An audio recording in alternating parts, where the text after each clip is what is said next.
আসসালামু আলাইকুম প্রিয় শিক্ষার্থীরা। আজকে ক্লাস 3 ও ক্লাস 4 এর শিক্ষার্থীদের জন্য ভগ্নাংশের কিছু প্রাথমিক ধারণা তোমাদের সাথে খুব সহজে শেয়ার করব। তোমরা অনেকেই আছো যে ভগ্নাংশ এই চ্যাপ্টারের অঙ্কগুলো করতে খুব ভয় পাও বা খুব কঠিন লাগে।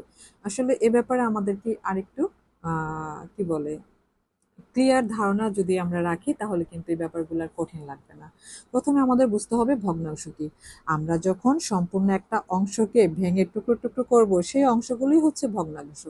আর ভগ্নাংশ আমরা গাণিতিকভাবে প্রকাশ করি ঠিক এইভাবে।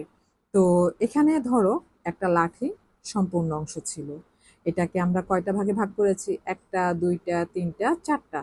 এই সম্পূর্ণ অংশটাকে চারটা ভাগে ভাগ করেছি। মোট যতগুলা ভাগ করেছি সেটাকে আমি নিচে লিখেছি।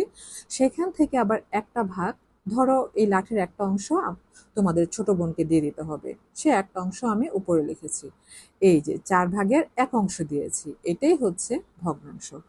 এখন আসো ভগ্নাংশের উপরের সংখ্যাকে কি বলে এবং নিচের সংখ্যাকে কি বলে। এটা অনেকেই আমরা ভুল করি। আর এটা আমি যখন ছোট ছিলাম আমিও ভুল করেছি, ভুলে যেতাম।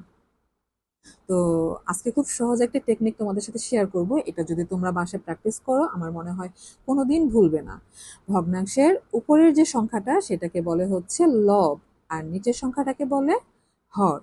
এইটা এখন কতগুলা ভগ্নাংশ লিখে তার পাশে এই লব আর হর নামগুলা লিখে ফেলো। এভাবে 4-5টা ভগ্নাংশের পাশে যদি এমন করে তোমরা নামটা লিখে ফেলো তাহলে কিন্তু আর কখনো ভুলবে না।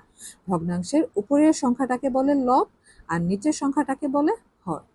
আর আবার এই ভগ্নাংশ কিন্তু কতগুলো প্রকারভেদ আছে। তার মধ্যে একটা হচ্ছে প্রকৃত ভগ্নাংশ। প্রকৃত ভগ্নাংশ কি? যদি কোনো ভগ্নাংশের উপরের যে সংখ্যা মানে লব ছোট হয়, হর বড় হয়, লব ছোট, হর বড় হয়। অথবা এভাবেও বলতে পারো যে উপরের সংখ্যাটা ছোট, নিচের সংখ্যাটা বড় হয়, লব ছোট, হর বড় হয়, তাহলে সেই ভগ্নাংশগুলোকে বলে প্রকৃত ভগ্নাংশ। প্রকৃত ভগ্নাংশ কি? যদি কোনো ভগ্নাংশের লব ছোট, হর বড় হয়, লব ছোট, হর বড় হয়, তাহলে সেই ভগ্নাংশগুলোকে আমরা বলি প্রকৃত ভগ্নাংশ। অপ্রকৃত ভগ্নাংশ কি? অপ্রকৃত ভগ্নাংশ হচ্ছে প্রকৃত ভগ্নাংশের ঠিক উল্টো।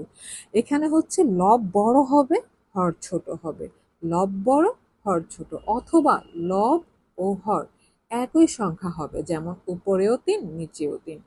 এই ভগ্নাংশগুলোকে আমরা বলি অপ্রকৃত ভগ্নাংশ। তো আশা করি ভগ্নাংশের এই যে